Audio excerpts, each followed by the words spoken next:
Hey guys, tonight we step into the warm, golden hush of an ancient Egyptian morning, where the first light of the sun stretches long shadows across dusty ground and silent stone. You're already awake, because, honestly, there's no snooze button in 1500 BCE, and the air still carries that cool, fleeting softness before the desert heat begins its slow takeover. Around you, the world isn't guided by ticking clocks or buzzing alarms, but by something far quieter, the length of a shadow creeping across the earth. You stand barefoot near a simple courtyard, watching as a narrow wooden stick planted upright begins to cast a thin line across the ground. It doesn't look like much. In fact, if you showed this to someone today, they'd probably assume it's a failed DIY project. But here, this shadow is everything. It tells you when to start working, when to pause, when to eat, and, most importantly, when to stop before the sun turns you into something resembling a baked loaf of bread. You probably won't survive this if you ignore it, by the way. So, before you get comfortable, take a moment to like the video and subscribe, but only if you genuinely enjoy what I do here. And while you're at it, drop a comment with your location and the local time where you are right now. It's kind of poetic, isn't it? You with your digital clock, and here you are, about to live a day guided by shadows. Now, dim the lights, maybe turn on a fan for that soft background hum, and let's ease into tonight's journey together.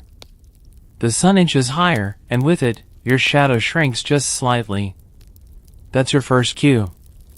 In ancient Egypt, one of the most basic and widely used methods of telling time is the shadow clock, what historians often call a gnomon, though nobody here is walking around saying, "Hey, check out my gnomon." You simply know, when the shadow reaches a certain point, your day begins. You adjust your linen garment, already feeling the promise of heat building in the air. Somewhere nearby, a farmer is stretching, glancing at his own marker in the ground. No one shouts the time. There's no central authority ringing bells. The entire rhythm of life unfolds in quiet agreement with the sun. A mainstream historical fact here is that ancient Egyptians divided the day into 12 hours of daylight and 12 hours of night, though these hours weren't fixed like ours. Instead, they stretched or shrank depending on the season. Which means, yes, your hour in summer might feel like it lasts forever, while in winter it politely rushes by. Not exactly great for consistency, but fantastic if you enjoy mild chaos in your scheduling. You take a few steps, watching how your own shadow trails behind you like a loyal but slightly dramatic companion. It's longer now, early in the morning, pointing westward. And that's the key, direction matters.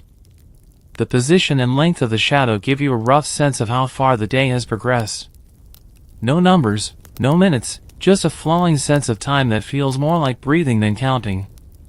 Historians still argue whether ordinary laborers relied heavily on precise shadow devices or simply used general observation of the sun's position. Some believe detailed shadow clocks were mostly used by priests and officials, while everyday workers just followed instinct and experience. Either way, you're here now, trying to figure it out without accidentally missing lunch. You notice a slightly more refined setup nearby, a flat surface with markings etched into it, paired with a raised piece that casts a shadow across those lines. This is a more developed form of shadow clock, portable enough to carry, yet accurate enough to guide structured activities. It's not exactly a smartwatch, but it doesn't need charging, which already makes it superior in at least one way. A quirky tidbit? Some of these shadow clocks were designed to be flipped at midday. Yes, literally turned around. Because the sun changes position, the device had to be reoriented to keep tracking time correctly. Imagine having to flip your entire phone halfway through the day just to check the time. Suddenly, modern inconveniences don't seem so bad. As the light strengthens, the village begins to stir more fully. You hear soft footsteps, the shuffle of sandals, the distant lowing of cattle. Everyone is syncing up, not through spoken coordination, but through shared awareness of the sun's slow climb. It's almost meditative. No one's rushing in a panic because they're late. You're only late if the shadow says you are.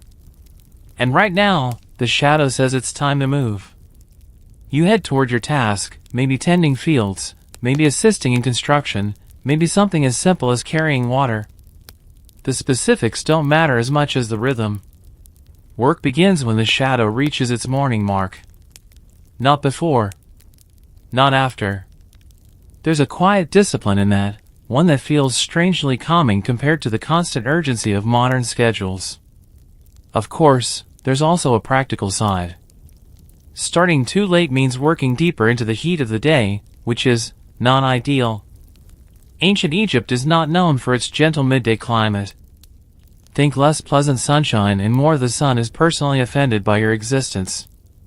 So these shadow cues aren't just about organization, they're about survival. You glance again at the ground. The shadow is shorter now, the sun climbing steadily. Time is passing, but it doesn't feel like it's slipping away. It feels visible, tangible. You can see it moving, stretching, shrinking. It's not something hidden behind a screen or ticking silently in your pocket.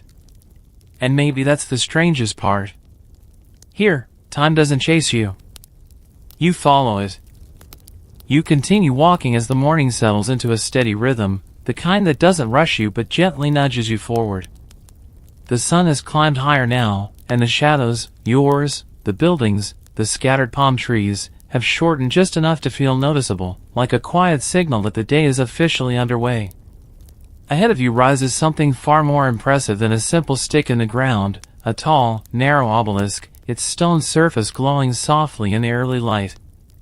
It stands with a kind of calm authority, as if it has all the time in the world, which, in a way, it does. You approach it slowly, noticing how its long shadow stretches across the courtyard, far more dramatic than your own humble version. If your shadow is a whisper, this one is a full, confident sentence. Obelisks weren't just decorative monuments or symbolic gestures to the gods, though they certainly were that too. A mainstream historical fact is that these towering structures also functioned as massive timekeeping devices. Their shadows moved predictably throughout the day, allowing priests and officials to mark the passage of hours with surprising consistency. It's essentially a giant public sundial, except instead of checking your wrist, you just look at a monument the size of a small building. You pause near the edge of its shadow, watching how it cuts across the ground like a slowly turning hand. There are subtle markings nearby, nothing flashy, just faint indicators that someone, at some point, took the time to align this space carefully. The idea is simple: as the sun moves, the shadow shifts, and its position corresponds to specific times of day. Historians still argue whether these obelisks were intentionally designed with precise timekeeping in mind or if their shadow-casting abilities were more of a beneficial side effect of their religious and architectural purpose. Some believe the Egyptians were highly intentional, aligning them with solar paths. Others think the timekeeping use evolved more organically. Either way, you're standing here, using it to figure out if it's too early for a break, which feels like a very human use of monumental architecture. You step slightly to the side, noticing how quickly the shadow's edge changes position, even in the span of a few moments. It's subtle, almost imperceptible unless you're paying attention. And that's the key: this entire system requires awareness. You can't just glance once and forget about it. Time here asks for your presence. Nearby, a small group of workers gathers briefly, exchanging quiet words. No one checks a clock. Instead, a few of them glance toward the obelisk's shadow, nodding almost instinctively. That's enough. They disperse again, each returning to their tasks. It's like everyone is tuned to the same invisible frequency, guided by light and stone. You walk along the shadow's edge, noticing how it feels cooler there. A tiny reward for your awareness. Ancient Egyptian architecture often played with light and shadow not just for symbolism, but for comfort. Standing in the shadow of an obelisk might shave off just enough heat to make your mornings slightly more bearable. It's the ancient equivalent of finding the one shady spot in a parking lot. A quirky detail that might make you smile. In some temple complexes, priests likely use the movement of shadows across specific architectural features, columns, doorways, even statues, to mark particular times for rituals. Imagine being so in sync with your environment that a shadow hitting a statue's elbow basically means, Alright everyone, time for ceremony number 3. You glance up again, squinting slightly. The sun is brighter now, less forgiving. Your shadow has shortened further, hugging closer to your feet. This change isn't just aesthetic, it's informative. In the early morning, long shadows signal the beginning of the workday. As they shrink, you move toward the middle of your labor period. There's no ticking urgency, no countdown. Just a gradual shift. And yet, there's still structure. You begin to understand that while this system might seem loose compared to modern timekeeping, it's actually deeply organized. The consistency comes from the sun itself, reliable, predictable, unwavering. As long as the sky is clear, you have all the information you need. Of course, that brings up an obvious problem. What happens when it's not? Cloud cover, dust in the air, or even the shifting haze from the Nile can blur shadows, making them harder to read. Historians still argue how Egyptians handled these less-than-perfect conditions. Some suggest they relied more on experience and routine during those times, while others believe auxiliary tools, like early water clocks, which you'll encounter later, helped fill the gaps. For now, though, the sky is clear. Perfectly, almost suspiciously clear. You move past the obelisk, its shadow now stretching behind you in a different direction as you circle it. It's a quiet reminder that time isn't fixed, it's relational. Your position changes what you see, even if the sun remains the same. A surprisingly philosophical thought for someone just trying to get through a workday without melting. In the distance, you spot a smaller setup, a flat stone slab with a raised central piece casting a shadow across marked divisions. This is more precise than the obelisk, more personal. While the obelisk serves the community, this device serves individuals or small groups. It's like the difference between a town clock tower and your own wristwatch, except here, both rely entirely on sunlight and patience. You kneel slightly to get a better look. The markings are simple but deliberate, dividing the daylight into segments. Each one represents a portion of the day, though not in equal lengths like modern hours. Instead, they adapt to the season, stretching in summer and compressing in winter. You trace one of the lines with your finger, feeling the warmth of the stone already building.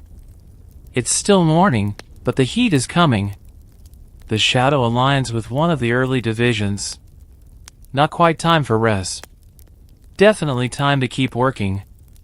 You sigh, not dramatically, just enough to acknowledge reality, and stand up again. The shadow doesn't care. It keeps moving. And so do you.